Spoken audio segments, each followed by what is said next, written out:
దేవుని పరిశుద్ధ నామకు వందనాలు. సిలువలో పలికిన 7 మాటలు. 1 మాట, తండ్రి వీరేం చేస్తున్నారో వీరు అడగరు కనుక వీరిని క్షమించమని చెప్పాను. అర్థం ఏంటంటే, కొట్టిన వారిని క్షమించారు, తన్నిన వారిని క్షమించారు, వేసిన వారిని క్షమించారు, సిరి వేసిన వారిని క్షమించారు. కానీ మీరు నేనని పిల్లలతో పాటు సువార్తకి వెళ్తే వాళ్ళని ఒక దవలీలు వచ్చి చంపేశారు. వాళ్ళ భార్య క్షమించింది. ప్రవీణ్ పడగాల పాస్ట్ గారిని చంపేసిన వారిని వాళ్ళ భార్య వాళ్ళ పిల్లలు క్షమించారు. మనం కూడా మనము ఏసై నమ్ముకునే మనము ఏసై దాకా బతకాలి. మనం దక్షిణ తీసుకుంటున్నా మనము ఏసై దాకా ఉండాలి. మనం దక్షిణ ఏసై దాకా బతకాలి.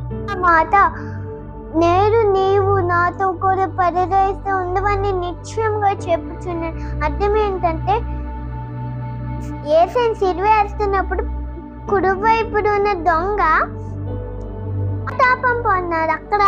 అక్కడక్కడే ఆ దొంగను కూడా సిరివేస్తారు.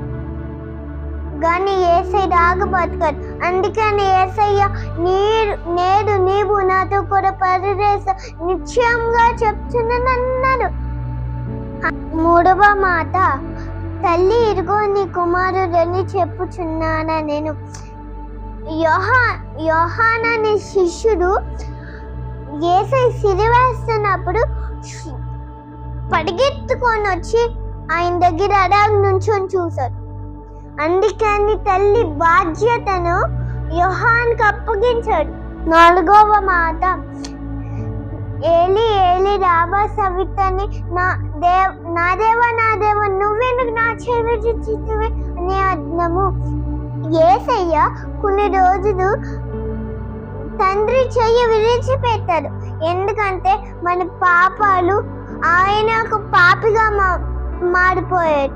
ఎందుకంటే 5వ మాట, నేను దప్పి గుడిచున్నాను. నేను ఏసీ దాగం ఏంటంటే మన ఆపని దక్షిణ చేయడం.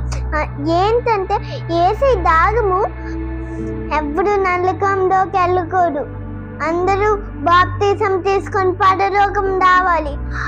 6వ మాట, నేను సమాప్తమైనది అంటే యేసయ్య ప్రతి మనిషి పాప శాపం సిలువలో దత్తంలో తొడవేశాడు, సమాప్తం చేశాడు. 7వ మాట, తండ్రి నా ఆత్మను నీ చేతికి అప్పగించుచున్నానా నేను. మన ఆత్మని యేసయ్య ఎరగించడం మనం కూడా అలాగే పరిశుద్ధంగా ఇవ్వాలి. సిలువ యొక్క అర్థంని మనం కూడా తెలుసుకొని ముందుకెళ్ళాలి. ప్రార్థన చేయాలి, ఉపవాసం ఉండాలి, వాక్యం చదవాలి. యేసయ్య దాకా బతకడాలి. ఆమేన్.